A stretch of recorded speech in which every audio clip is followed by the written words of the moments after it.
Hello and welcome. If you enjoy calm stories like this, tap like and subscribe for a new one each week. Let's begin. Settle in. Let the weight of the day dissolve. Find a comfortable place and close your eyes if you wish. Take a slow, deep breath in and let it go with a soft sigh. Imagine a quiet room late at night. The only light is the gentle green and amber glow from the panels of towering machines. You can hear the soft, rhythmic whir of tape reels, spinning like distant lullaby wheels. This is a place of thought, a place of dreams. And tonight, we are going to listen to the story of a dream, the dream of a thinking machine. Let the gentle hum of the past carry you towards sleep. Chapter 1. Dreams of Mechanical Minds. Our story begins not with silicon, but with a summer breeze. The year is 1956.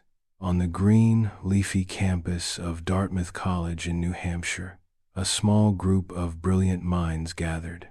John McCarthy, Marvin Minsky, Nathaniel Rochester, and Claude Shannon. They convened what they called the Dartmouth Summer Research Project on Artificial Intelligence. It was the very first time those two words, artificial and intelligence, were spoken together in such a formal way. They imagined a world where machines could use language, form abstractions and concepts, solve kinds of problems now reserved for humans, and improve themselves. They were ambitious. They believed a significant advance could be made in just one summer, with just 10 people. The air in that room must have been electric with possibility, a quiet hum of pure, unbridled thought. They talked for weeks, sketching ideas on chalkboards, their voices low and earnest in the warm New England air. They dreamed of a machine you could talk to. Even before this, a ghost of an idea haunted the halls of computing, the whisper of Alan Turing. In 1950, he had proposed a simple test, an imitation game. Imagine you are in a room, typing questions into a terminal. You are talking to two entities hidden from view. One is a human, the other is a machine. If you cannot reliably tell which is which, Turing argued, then the machine could be said to be thinking. It was a quiet, profound, and controversial idea. It wasn't about wires and circuits, it was about conversation. It was about the feel of another mind at the other end of the line. The Turing test was a philosophical seed, planted in the soil of a new science. And then came the first, tentative steps of a mechanical brain. In 1958, a psychologist named Frank Rosenblatt, working at the Cornell Aeronautical Laboratory, unveiled a machine called the perceptron. It wasn't a grand, thinking machine like in the science fiction stories. It was much simpler. Imagine a web of wires, like a spider's silk, connected to a series of simple switches. Rosenblatt was inspired by the neurons in a biological brain. His Mark I perceptron was designed to learn one thing: how to recognize images. It was a bulky, room-filling contraption of motors, dials, and a mess of patch cables that looked like tangled spaghetti. The U.S. Navy, its funder, hoped it could learn to recognize letters or objects in photographs. When it worked, when it correctly identified a shape it had seen before, there was no grand pronouncement. Just the quiet click of a relay, a light switching on, a small, mechanical nod of recognition. It was the first glimmer of a neural network, a single, simple neuron learning to see. But dreams, especially grand ones, can be fragile. The early promise of AI was so bright, so intoxicating, that perhaps it was bound to disappoint. The problems, it turned out, were far harder than those summer dreamers at Dartmouth had imagined. A machine could be taught to solve a specific, logical puzzle. It could play a decent game of checkers, but it couldn't understand the simplest of stories. It couldn't tell you if a cat was happy or sad. It had no common sense. By the mid-1970s, the funding began to dry up. Governments grew skeptical. The press, which had once heralded the coming of the thinking machine, now wrote articles filled with disappointment and scorn. This period came to be known as the AI winter. Imagine the quiet labs, the machines powered down, the chalkboards wiped clean. The brilliant minds moved on to other, more practical problems. The air grew still. The hum of possibility faded to a low, dormant whisper. It was a long, cold silence, a time for ideas to rest, to hibernate, waiting for a new spring. And the first mechanical minds rested, their simple circuits holding the memory of a summer's dream. Chapter 2. Deep Learning Dawns. The winter was long, but it was not endless. In the quiet corners of academia, a few dedicated researchers kept the flame alive. They worked in small, underfunded labs, often against the grain of the mainstream. One of these patient souls was a British psychologist and computer scientist named Geoffrey Hinton. He had a gentle demeanor, but a fierce, unwavering belief in the power of neural networks. The year is 1986. Hinton, along with two colleagues, David Rumelhart and Ronald Williams, published a groundbreaking paper. It described a method called backpropagation. The name sounds technical, but the idea behind it is beautifully simple, almost like teaching a child. Imagine a network of those simple perceptrons, but now stacked in layers, one behind the other. A deep network. You show it a picture of a cat, and it makes a guess. Dog, it might say. Backpropagation is the process of telling it, no, that was a mistake. The error, the wrongness of the guess, is sent backward through the network. Like a whisper passed from person to person, the message travels back from the final layer to the first. At each connection, each tiny digital synapse, a small adjustment is made. This connection was a little too strong, the whisper says. This one, a little too weak. You show it another cat. It guesses again. Maybe this time it says, fox. The error is smaller. The whisper goes back again, making more adjustments. You do this thousands, millions of times, and slowly, patiently, the network learns. The connections tune themselves. The system organizes itself until, finally, you show it a cat, and it says, cat. It was a slow, meticulous process. It required immense patience and, at the time, more computing power than was readily available. Many dismissed it as too slow, too impractical. But Hinton and a few others persisted. They kept the faith, tending to their digital gardens, waiting for the hardware to catch up to their vision. You can almost picture him in his lab at Carnegie Mellon, the soft glow of a CRT monitor reflecting in his glasses, the quiet clack of the keyboard the only sound as he nudged his models, ever so gently, toward understanding. For decades, this was the rhythm of deep learning. Slow, steady, incremental progress, happening far from the headlines. The networks got a little deeper. The datasets they learned from grew a little larger. The computers got a little faster. It was a long, quiet dawn. And then the sun rose. The year is 2012. The event was the ImageNet Large-Scale Visual Recognition Challenge. Think of it as the Olympics for computer vision.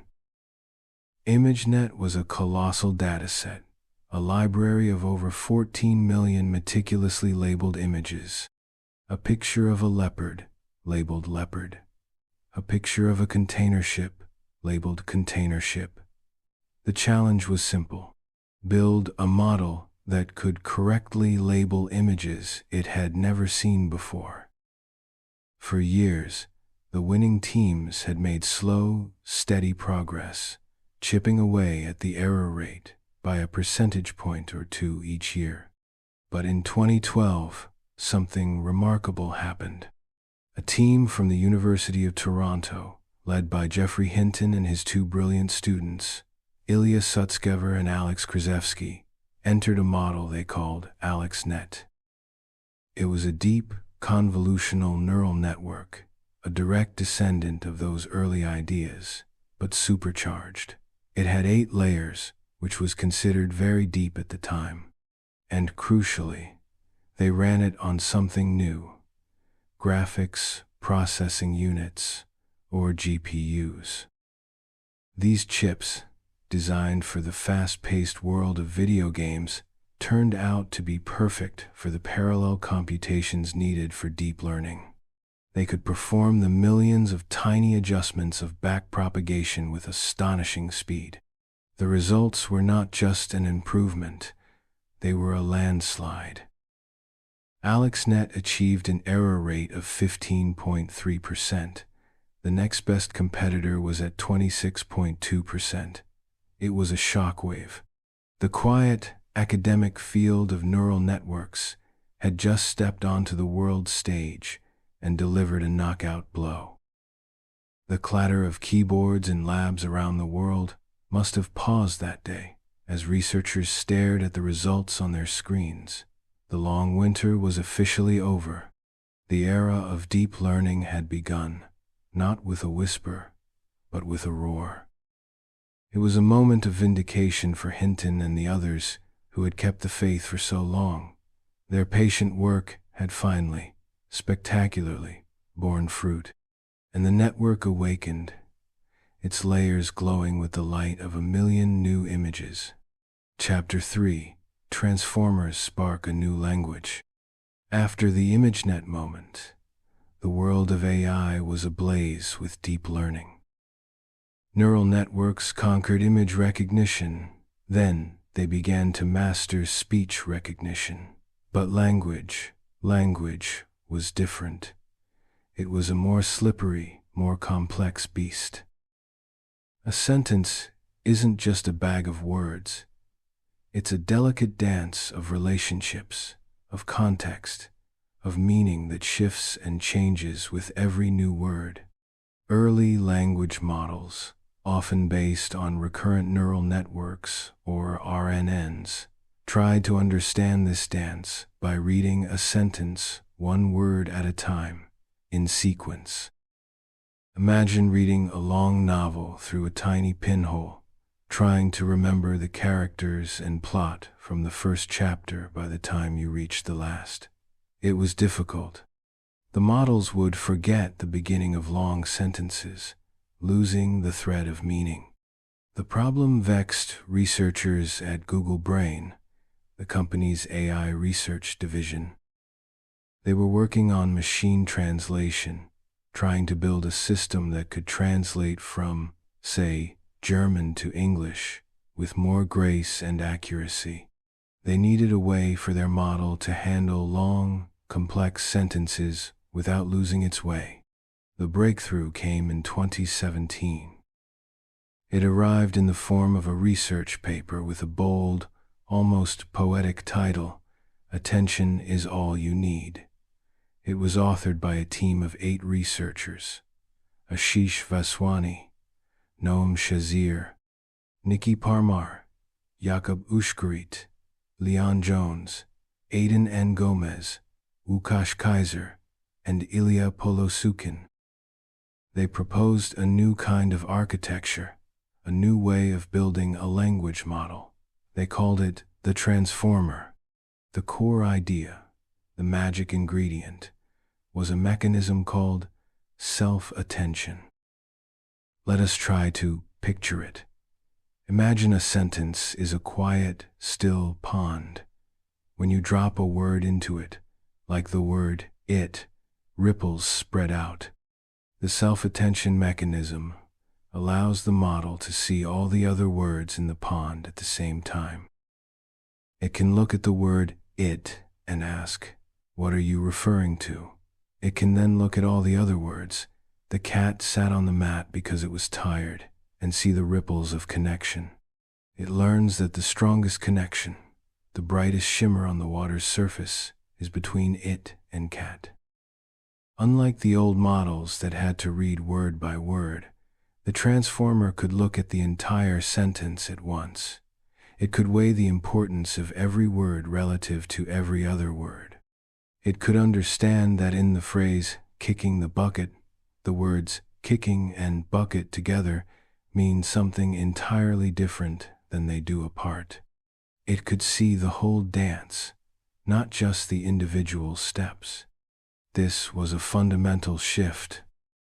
The transformer architecture was not only more accurate, it was also much faster to train. Because it wasn't sequential, it could be massively parallelized, taking full advantage of those powerful GPUs that had changed the game for computer vision.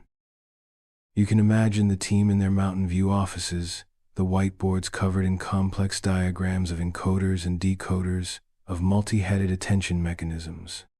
The quiet excitement as the first results came in. The translation quality wasn't just better, it was smoother, more natural, more human. They had found a way to let the model focus, to let it pay attention. The attention is all you need paper became a foundational text for a new era of AI. It was like discovering a new, more powerful kind of engine. And soon, researchers all over the world would begin building incredible new vehicles with it. The transformer wasn't just a better translation tool. It was a key that would unlock the very structure of language itself, paving the way for models that could not only translate language, but generate it. The quiet pond of words was now stirred, its surface alive with a billion shimmering connections, ready to form new sentences, new paragraphs, new ideas. And the model learned to listen, not just to the words, but to the silence between them. Chapter 4. OpenAI's Founding Flame. As the transformer architecture began to ripple through the research community, a new kind of organization was taking shape in Silicon Valley.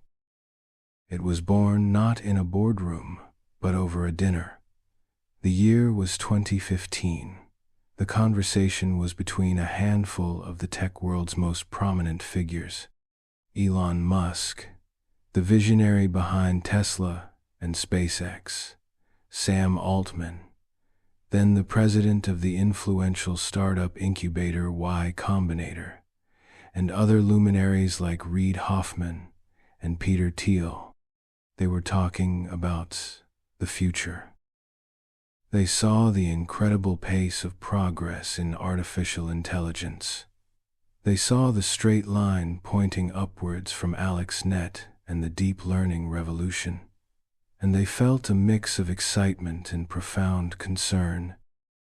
They believed that what they called artificial general intelligence, or AGI, machine with the cognitive abilities of a human, was no longer a distant sci-fi dream. It was a plausible, near-term reality, and they believed that if such a powerful technology were developed, it should not be controlled by any single government or corporation. It should belong to everyone. It needed to be guided by a mission of safety, of benefit to all humanity. From that dinner, an idea was born, a new research lab, structured as a nonprofit.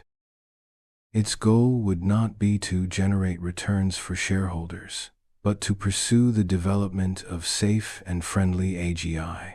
They would call it OpenAI. They announced its formation in December of 2015 with a pledge of $1 billion in funding. It was an astonishing sum, a statement of serious intent. Their mission was clear: to ensure that artificial general intelligence benefits all of humanity. To lead the research, they needed one of the best minds in the field. They recruited Ilya, one of Geoffrey Hinton's star students, the co-creator of AlexNet. He had been working at Google Brain, at the very heart of the deep learning revolution. Leaving Google was a huge decision. He was leaving a place with virtually unlimited resources, a place on the winning team. But the mission of OpenAI, the chance to steer the course of this incredible technology from a safety-first perspective, was a powerful lure. He, along with Greg Brockman, who left his role as CTO of Stripe, would become the founding technical leaders of the new lab. The early days of OpenAI were a whirlwind of energy and idealism. You can imagine the atmosphere in their first office in San Francisco's Mission District. It was a converted warehouse, a space filled with brilliant young researchers drawn from all over the world by this audacious mission. The air was thick with the scent of coffee and the clatter of keyboards. Whiteboards were filled, erased, and filled again with equations and architectural diagrams. They weren't just trying to build bigger models, they were wrestling with the deepest questions. How do you define benefit all of humanity? How do you build a system that understands human values? How do you ensure that something far more intelligent than yourself remains safe and aligned with your intention? They worked on robotics, teaching a robot hand to solve a Rubik's Cube. They worked on reinforcement learning, training agents to win complex video games like Dota 2. And, crucially, they began to experiment with the new transformer architecture. They saw its potential not just for translation, but for generation. They began to wonder, what would happen if you trained a massive transformer model, not on pairs of sentences, but on the vast, sprawling, chaotic library of the internet itself? What kind of voice would a machine find if it could read almost everything humanity had ever written? This question would set them on a path that would change the world. And the new lab began its work, a small candle lit against the vast darkness of an unknown future. Chapter 5. GPT steps into the light. Inside the bustling offices of OpenAI, the work on generative models began in earnest. The team took the transformer architecture, that powerful new engine, and made a crucial modification. The original transformer had two parts, an encoder to read and understand a sentence, and a decoder to write a new one. The OpenAI team decided to focus only on the decoder part. Their goal was not to translate, but to predict, to build a model that could look at a piece of text and simply predict the next word. It was a simple, elegant idea. They called it a generative pre-trained transformer, or GPT. The first version, GPT-1, was released in June of 2018. It was trained on a large collection of books. It had 117 million parameters. A parameter is like a tiny knob or a connection in the neural network that gets tuned during training. 117 million was a lot at the time, but it was just a hint of what was to come. GPT-1 was clever. It could generate coherent paragraphs of text. It showed a surprising ability to perform tasks it had never been explicitly trained on. It was a proof of concept, a sign that this next word prediction approach was incredibly powerful. Then, in February of 2019, they announced GPT-2. This model was a significant leap. It was more than 10 times larger, with 1.5 billion parameters. It was trained on a much larger and more diverse dataset, scraped from the web. The text it generated was astonishingly fluent. You could give it a sentence like, "In a shocking finding, scientists discovered a herd of unicorns living in a remote, previously unexplored valley in the Andes Mountains."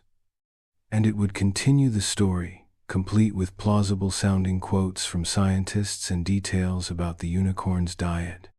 It was so good, in fact, that it scared its own creators. OpenAI made a controversial decision. They announced that they would not be releasing the full, trained GPT-2 model. They believed it was too dangerous. They worried it could be used to generate fake news, spam, or malicious propaganda on an industrial scale. The headline, "AI Too Dangerous to Release," spread like wildfire. It was a pivotal moment. It was the first time a major AI lab had publicly grappled with the dual-use nature of its own creation. Some in the community praised their caution. Others accused them of secrecy and fear-mongering. After months of debate and releasing smaller, less powerful versions, they eventually did release the full model, concluding that the best way to build defenses was to allow other researchers to study it. The race to scale was now on. In 2019, OpenAI also restructured, creating a capped profit company, allowing it to take on more investment to fund the colossal computational costs of training ever larger models. They took a $1 billion investment from Microsoft, a partnership that would give them access to the vast computing resources of the Azure cloud. And then came GPT-3. Unveiled in the summer of 2020, it was a monster. It had 175 billion parameters, 175 billion tiny knobs, all tuned on a dataset of unimaginable size, huge slice of the public internet, a vast library of digitized books. The cost to train it was estimated in the millions of dollars. The sheer scale of it was breathtaking, and its abilities were beyond anything anyone had seen before. GPT-3 could write poetry, compose emails, summarize long documents, write computer code, and even answer philosophical questions. It wasn't just predicting the next word anymore. It was manipulating concepts. It exhibited what researchers called in-context learning. You could show it a few examples of a task like translating English to French, and it would understand the pattern and perform the task without any new training. Access was initially limited to a private beta, and the snippets that trickled out onto social media seemed like magic. It was a sudden, shocking leap in capability. But the true revolution was yet to come. OpenAI worked to make this powerful technology safer and more accessible. They used a technique called reinforcement learning from human feedback, or RLHF, to fine-tune the model, rewarding it for helpful and harmless responses and penalizing it for bad ones. They built a version specifically for dialogue. On November 30th, 2022, they released it to the public for free, with a simple, unassuming chat interface. They called it ChatGPT. The world was not ready. Within 5 days, it had over 1 million users. Within 2 months, 100 million. It became the fastest-growing consumer application in history. Suddenly, everyone had access to a powerful language model, People were using it to write wedding vows, debug code, plan vacations, and explain complex topics to their children. It was a global, viral phenomenon. The quiet, academic pursuit of language modeling had just exploded into the mainstream consciousness. The world had changed, seemingly overnight, and the model began to speak, its voice echoing in millions of conversations around the globe. Chapter 6: Google DeepMind, the Gemini Galaxy. While OpenAI was making headlines with its GPT series, another AI powerhouse was quietly pursuing its own path to intelligence. DeepMind, a London-based research lab, had been acquired by Google in 2014. They were famous for a different kind of achievement, one that unfolded not in text, but on a simple, elegant game board. The year is 2016. The city is Seoul, South Korea. The world is watching a 5-game match of Go, an ancient board game of profound complexity and intuition. On one side sits Lee Sedol, one of the greatest Go players in human history, a legend with 18 world titles. On the other side is a machine, AlphaGo. Developed by DeepMind, AlphaGo was a neural network trained on countless human games, but also, crucially, by playing millions of games against itself. It had learned the game at a level deeper than any human. The match was a tense, dramatic affair. In the second game, AlphaGo made a move, Move 37, that was so strange, so alien, so unexpected, that the commentators were baffled. It was a move no human professional would ever have considered. At first, it looked like a mistake.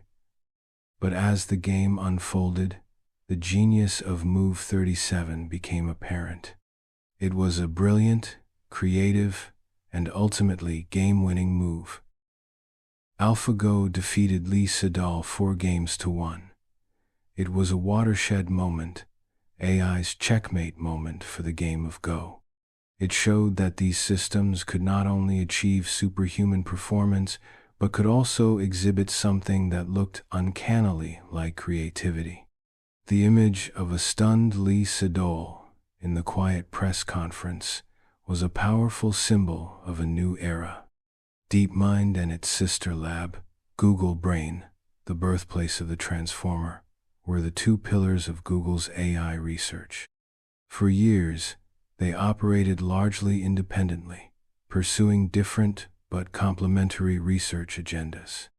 DeepMind was known for its breakthroughs in reinforcement learning, like AlphaGo and AlphaFold, which solved the 50-year-old grand challenge of protein folding.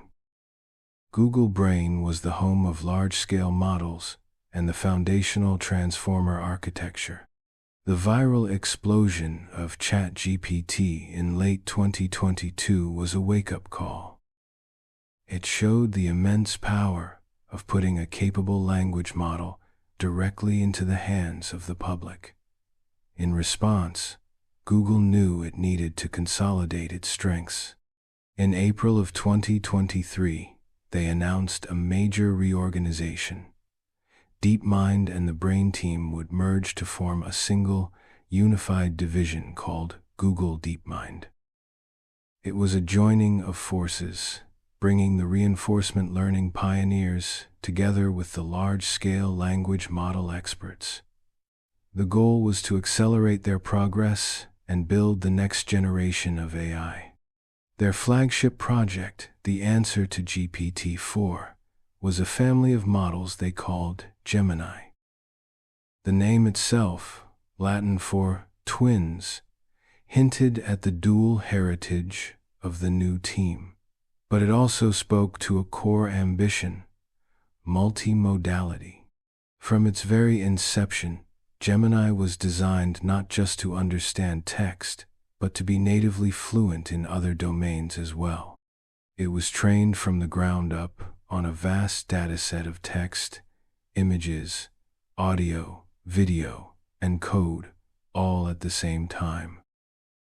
It wasn't a language model with vision added on as an afterthought. It was a truly multimodal model that could reason seamlessly across different kinds of information. In December of 2023, Google DeepMind unveiled the Gemini family. It came in 3 sizes, like stars of different magnitudes. Gemini Ultra, the largest and most capable model, designed for highly complex tasks and outperforming GPT-4 on many industry benchmarks. Gemini Pro, a versatile, high-performing model for a wide range of applications. And Gemini Nano, a small, efficient model designed to run directly on mobile devices, bringing powerful AI capabilities right into your hand, independent of a connection to the cloud. The demonstrations were stunning. A user could draw a simple sketch of a duck, and Gemini could identify it, then write a poem about it. You could show it a video of someone doing a magic trick, and it could explain how the trick was performed. It was a new kind of conversational AI, one that could see and hear the world, not just read about it. The race was no longer just about the best language model. It was a race for true, multimodal mastery. And the model opened its eyes, seeing the world not as text, but as a rich tapestry of sight, sound, and symbol. Chapter 7: Hardware Heartbeats. Let us step away from the glowing monitors now and breathe with the hush of a server fan. The story of these immense models is not just a story of algorithms and ideas. It is also a story of silicon and steel, of electricity and cooling. It is the story of the physical heart that allows these digital minds to beat. For many years, the brain of a computer was its central processing unit, or CPU. A CPU is a marvel of engineering, a generalist designed to perform a wide variety of tasks one after another, very, very quickly. But training a deep neural network is a very specific kind of task. It involves performing millions or billions of identical, simple calculations all at the same time. A CPU, for all its power, was like a brilliant linguist asked to move a mountain one pebble at a time. It was not the right tool for the job. The right tool came from an unexpected place, the world of video games. A graphics processing unit, or GPU, is a specialist. It's designed to render the complex, three-dimensional worlds of a game, which means it needs to be able to perform thousands of similar calculations in parallel to determine the color of every pixel on the screen, 60 times a second. A company called Nvidia, based in Santa Clara, California, was the undisputed king of GPUs. In 2007, they released a software platform called CUDA. It was a key that unlocked the massive parallel processing power of their GPUs for general-purpose computing.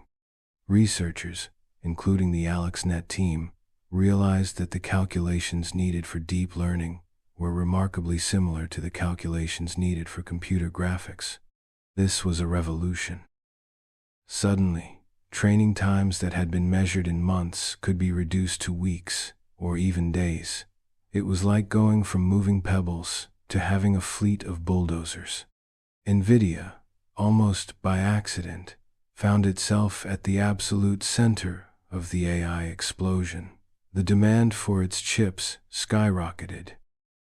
You can imagine the hum in their fabrication plants, the clean rooms where workers in white bunny suits oversee the delicate process of etching billions of transistors onto a sliver of silicon. Today, the workhorse of the AI world is a chip like the Nvidia H100. It is a dense, heavy object, packed with 80 billion transistors. A single H100 can deliver performance measured in thousands of trillions of operations per second. And the large language models are not trained on one of these chips. They are trained on clusters of thousands or even tens of thousands of them, all working together in a symphony of computation. These clusters are housed in vast, anonymous buildings called data centers. Let's picture one now. You walk into a cavernous hall. The air is cool and dry and filled with a constant roaring hum like a waterfall. The hall is filled with row after row of tall black server racks. Each rack is a pillar of blinking lights, green for health, amber for activity. This is where the models live. The heat generated by tens of thousands of GPUs is immense. The air itself is not enough to cool them. You can see pipes running along the ceilings and down into the racks.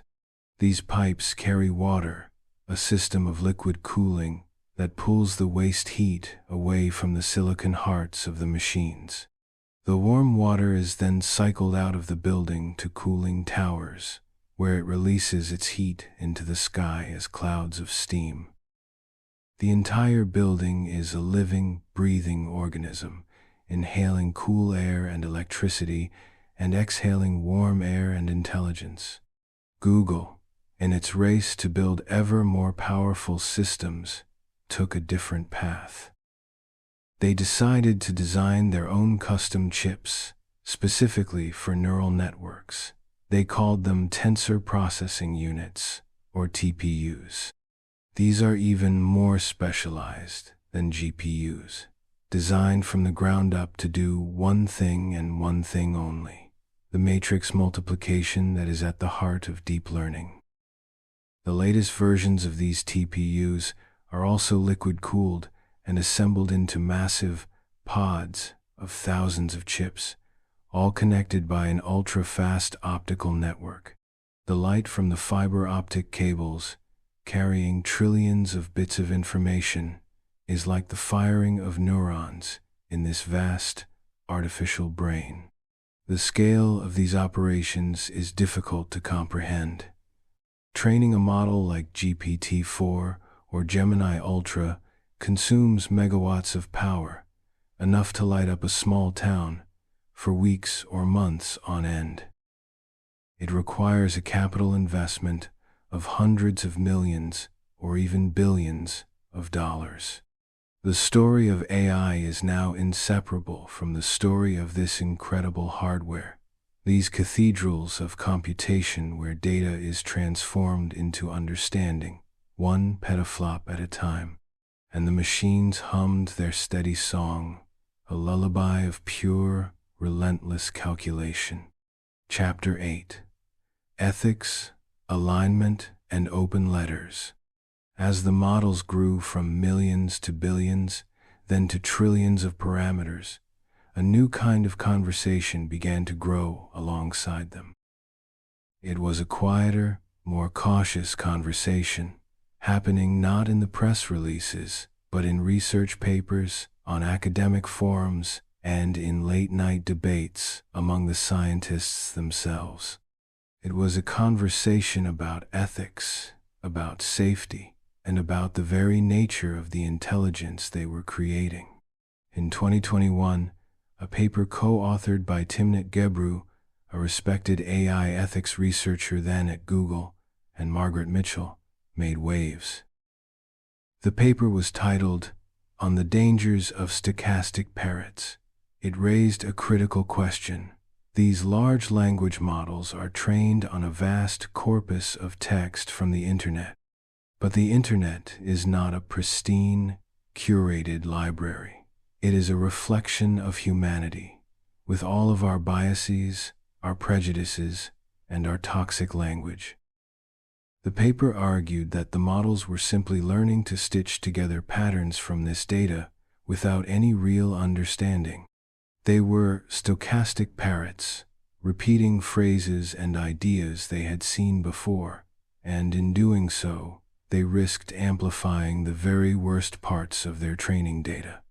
The paper led to a public and painful controversy, resulting in the departure of both Gabru and Mitchell from Google, and it ignited a fierce industry-wide debate about the hidden biases baked into these systems.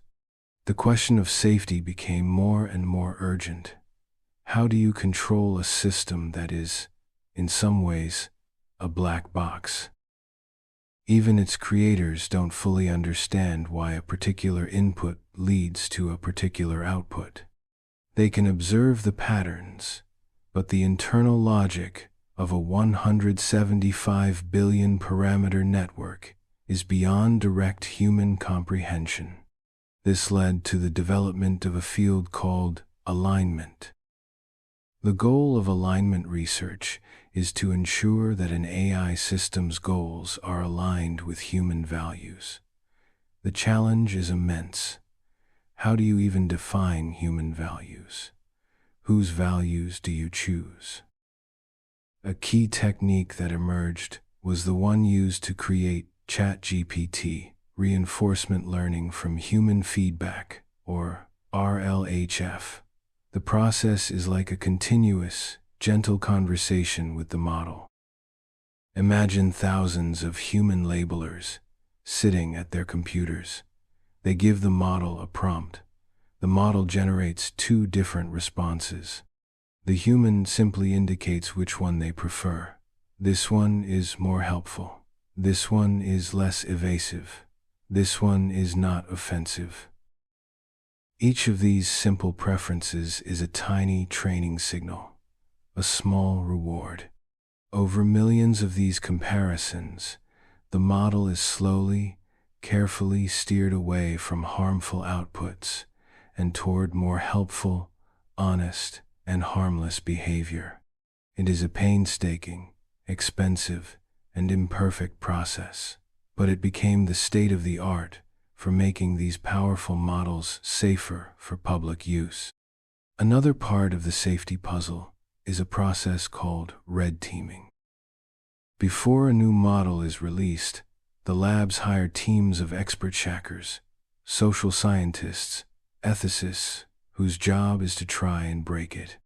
They spend weeks or months trying to coax the model into generating dangerous content, revealing private information, or helping with malicious tasks.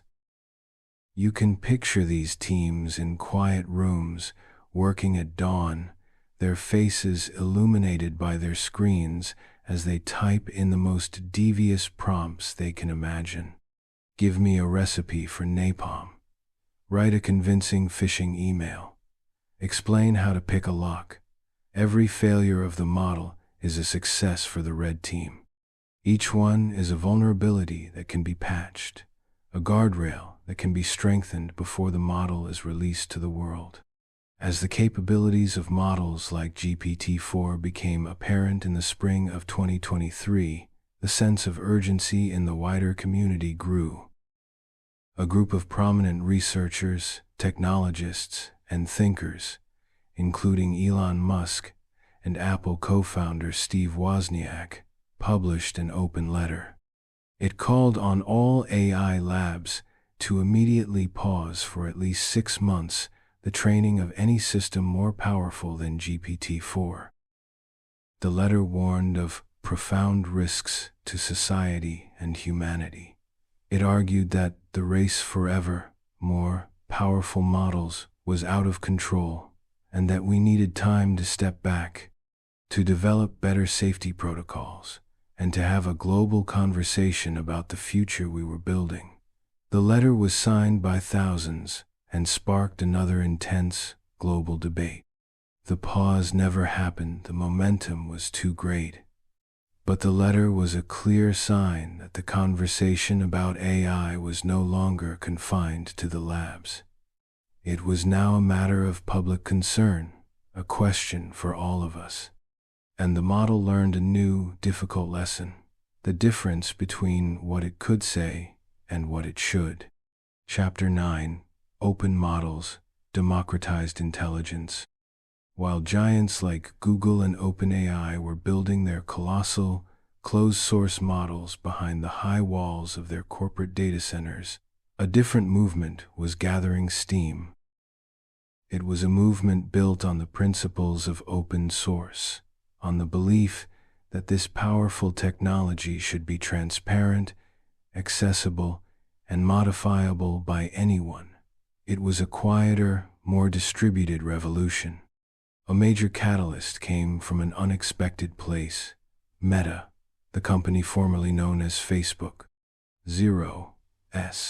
In February of 2023, Meta's AI research lab, FAIR, released a family of large language models they called LLMA, which stood for Large Language Model Meta AI. They came in several sizes, from 7 billion to 65 billion parameters. Crucially, while not fully open source in the traditional sense, Meta made the model weights available to the research community, and within a week, those weights had leaked onto the internet. Suddenly, anyone with enough technical skill and a powerful enough computer could download and run a highly capable large language model on their own hardware. It was a seismic event. The genie was out of the bottle. A global community of independent researchers, hobbyists, and startups began to experiment with LLMA. They fine-tuned it for specific tasks, they compressed it to run on smaller devices, and they began to build new applications on top of it. The sound of this new movement was the whir of GPU fans in basements and home offices around the world. Meta saw the incredible explosion of innovation that their release had sparked. In July of 2023, they leaned into the open approach. They released LLAMA2, a new and improved version of the model, and this time they made it free for both research and commercial use. It was a direct challenge to the closed models of OpenAI and Google. Meta's argument was that the safest and most effective way to develop this technology was out in the open, where a global community could scrutinize it, improve it, and build defenses against its misuse. The herd of llama models, as they became known, began to proliferate, forming the foundation of a vibrant, open-source ecosystem. From this fertile new ground, new players emerged. In Paris, a small, brilliant team of researchers, many of whom had previously worked at Google DeepMind and Meta, formed a new company called Mistral AI. They believed they could build models that were much smaller and more efficient than the giants, but just as powerful. In September of 2023, they released their first model, Mistral 7B. It had only 7 billion parameters, small enough to run on a single consumer-grade GPU. But its performance was astonishing. It was as good as or better than LLMA models that were twice its size. They released it under a fully permissive open-source license, with no restrictions. It was a gust of fresh air, a Mistral breeze from Europe, proving that innovation wasn't limited to the giants of Silicon Valley. At the heart of this bustling open-source world is a company that acts less like a corporation and more like a community library. Hugging Face, founded by 3 French entrepreneurs, started as a chatbot company, but they soon pivoted to become the definitive platform, the central hub for the machine learning community. Their website is a vast repository where anyone can upload, download, and collaborate on models, datasets, and tools. It has a friendly, welcoming feel, symbolized by its cheerful, hugging emoji logo. If you are a researcher who has trained a new model, you can upload it to the Hugging Face Hub. If you are a developer who wants to try it, you can download it with just a few lines of code. It is a place of sharing, a digital commons that has dramatically lowered the barrier to entry for working with these powerful tools. The sound of Hugging Face is the soft, constant buzz of a million developers sharing and building together. This democratization of AI ensures that the future is not being built by just 2 or 3 companies, but by a global community of creators. And the models multiplied, their code branching and flowing like 1,000 rivers returning to the sea. And so, our journey through the long, quiet dawn of artificial intelligence comes to a close for tonight. From a summer conference in 1956, filled with bold dreams, to the vast, humming data centers of today, we have followed the thread of an idea. The idea of a thinking machine. We have heard the first clicks of a single perceptron, the roar of AlexNet awakening to a world of images, and the quiet, revolutionary whisper of, "Attention is all you need." We have felt the chill of the AI winter and the sudden viral warmth of ChatGPT entering the global conversation. We have walked through the midnight blue halls of the hardware heartbeats, where liquid-cooled racks exhale the warm air of computation. We have sat with the ethicists and the red teamers, wrestling with the profound questions of safety and alignment. Now, let all of that go. Let the names and the dates and the numbers dissolve like sugar in warm tea. Let them become just a soft background hum. As you drift deeper now into a place of rest, imagine those neural networks not as cold, hard silicon, but as vast, quiet gardens. Each parameter is a leaf, each connection a delicate vine, and with every cycle of learning, the garden grows, its patterns becoming more intricate, more beautiful. The data streams that feed them are like starlight, falling gently on the leaves, nourishing their growth. These gardens are growing all over the world, in the quiet of the night, tended by thousands of curious minds. They are learning, shimmering, and dreaming their own digital dreams. 0S. There is no need to understand it all now. There is only the need to rest. Let the gentle rhythm of progress become the rhythm of your own breathing, in and out. The story will continue, but for tonight, your part is simply to sleep, to let your own neural network, your own beautiful mind, rest and recharge. May your dreams be peaceful, and may you awaken refreshed into a world that is always, quietly, learning something new. Good night.